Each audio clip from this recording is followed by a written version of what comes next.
tout le monde. Dans cette vidéo, je vais vous montrer une des méthodes comment je tricote les boutonnières. Pour ça, je vous ai préparé deux échantillons. Tous les deux sont tricotés avec les mailles lisières allongées.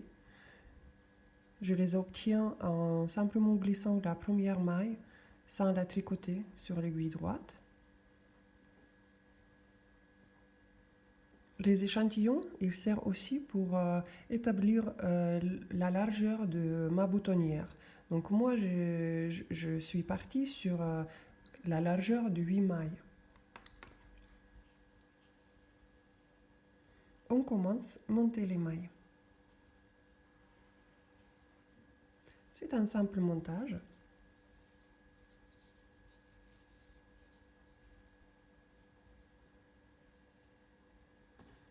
Si on regarde bien, d'un côté, on a le début du rang à l'endroit. Et de l'autre côté, on a les mailles à l'envers qui commencent à se former. Donc nous, on va préserver ce motif. Notre boutonnière sera attachée à tel maille. Ça veut dire que le premier rang, on va tricoter à l'envers, après à l'endroit, et puis on va attacher notre boutonnière au tricot principal.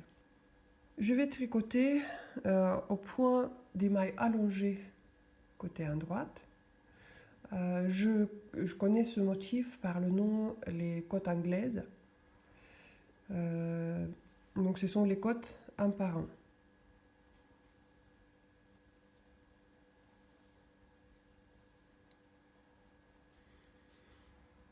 Pour ce motif, on doit glisser la première maille sans la tricoter.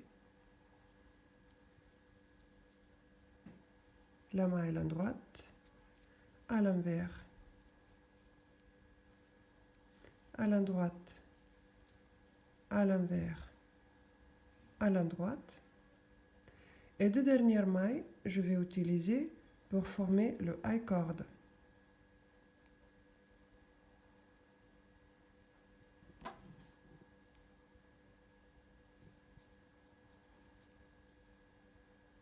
C'est le principe du I-cord, que le côté inverse, on ne tricote pas les dernières mailles qui vont former notre I-cord. Par contre, on les tricote le côté à droite.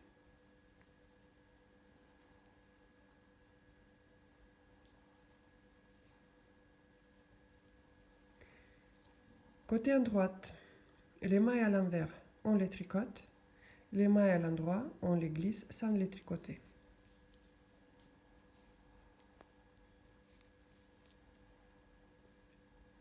La dernière maille, temporairement, on glisse sur l'aiguille droite.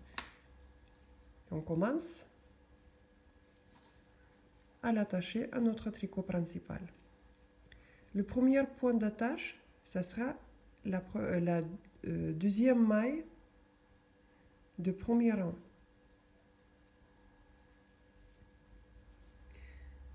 Je fais ça pour éviter d'avoir le gros écart entre la boutonnière et le tricot. Donc nous, on a déjà deux mailles qui n'étaient pas tricotées. Donc on les glisse sur l'aiguille gauche et on les tricote les deux ensemble. On retourne notre tricot et on recommence dès le début.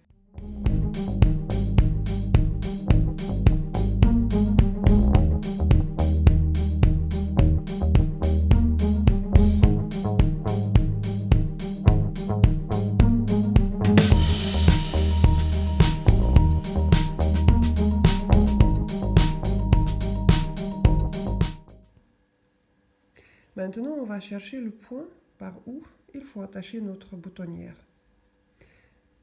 Donc, vous voyez, il y en a deux mailles lisières. Donc, on va chercher la maille supérieure par-dessus deux mailles inférieures. Vous voyez ici les deux brins de maille supérieure. Donc, on va piquer dans ce point-là. On va chercher notre fil.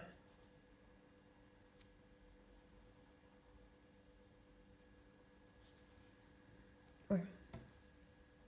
Il ne faut pas oublier de les tricoter à l'endroit, les deux ensemble.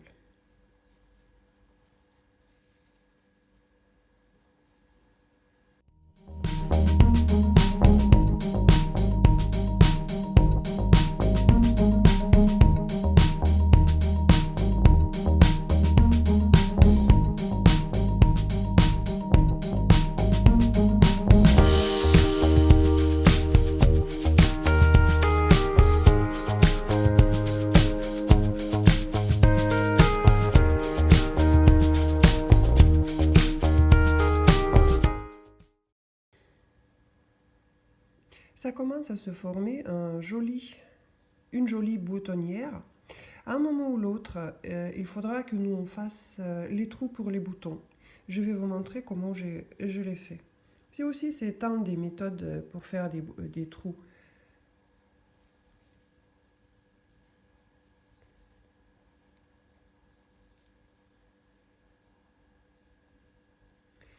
Je suis partie pour faire les trous avec la largeur de 3 mailles. Pour ça, je vais rabattre 3 mailles. Je vais les tirer une par l'autre.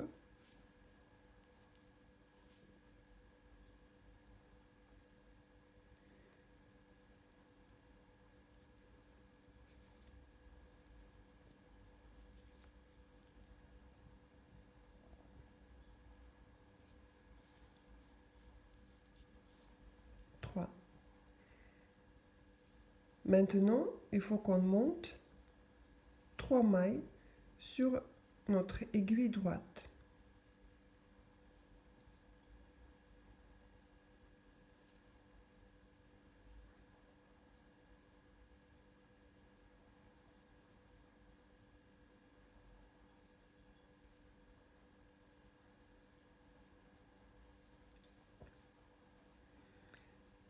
On continue de tricoter selon notre motif.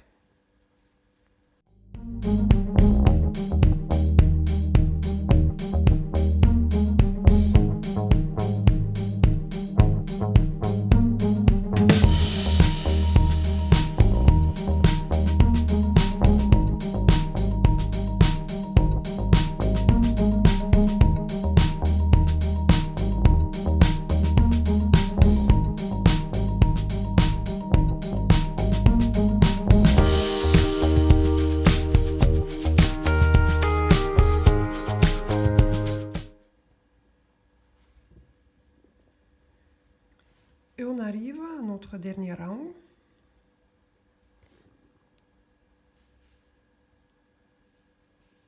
On va rabattre tous les mailles.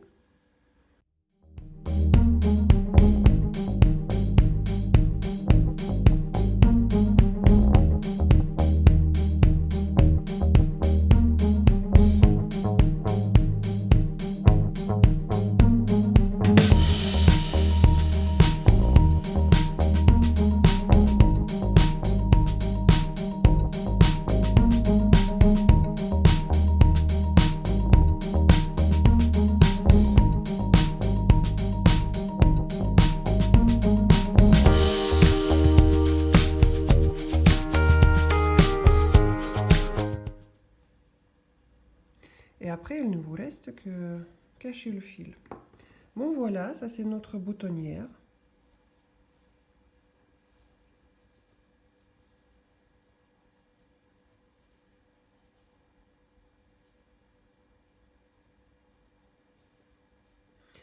Avec un joli I-cord.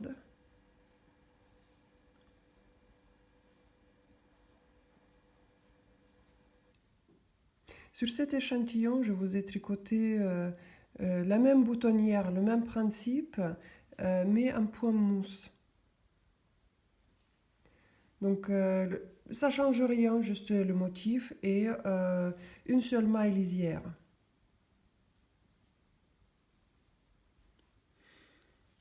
Je vais vous montrer comment je tricote.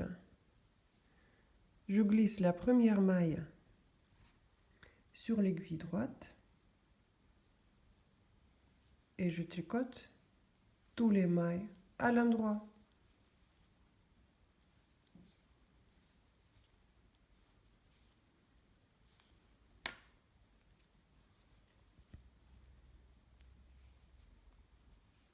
C'est exactement pareil.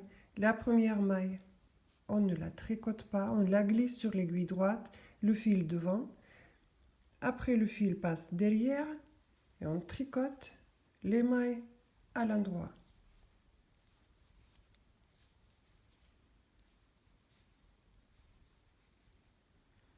La dernière maille, moi je tricote à l'endroit. Il y en a qui tricotent à l'envers.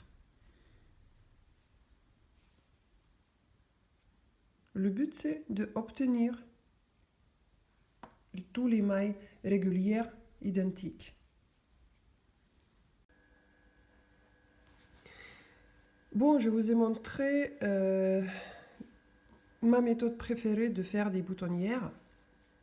Je vous ai fait même 2 boutonnières.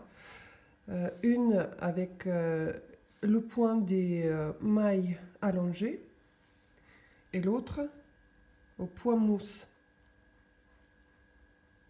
Moi, je trouve que ça, les boutonnières s'attachent très joliment au tricot, tous les deux. De l'autre côté, ça fait net aussi.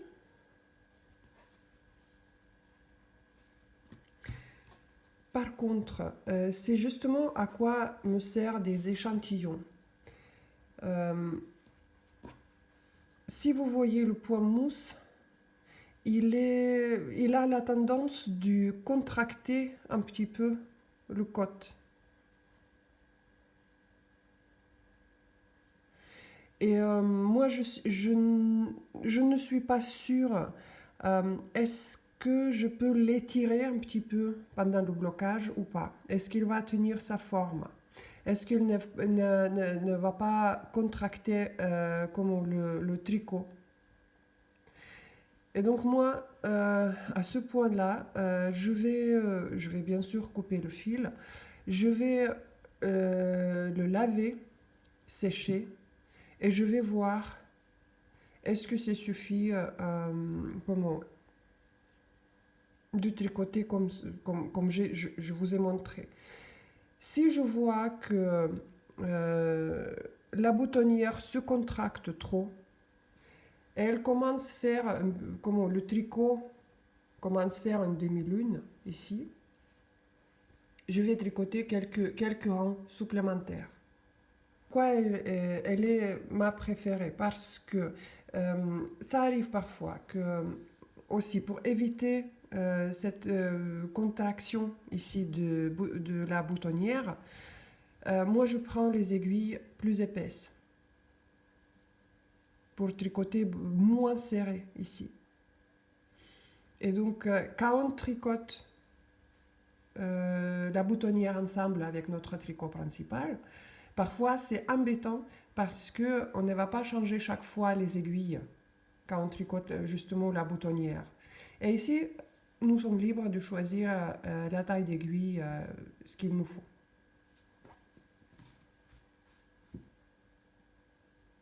Voilà les filles, j'espère que cette vidéo a été utile et que maintenant vous n'aurez plus peur de tricoter les boutonnières. Bon, je vous souhaite des bonnes boutonnières, des mailles régulières. À vos aiguilles les filles, à bientôt.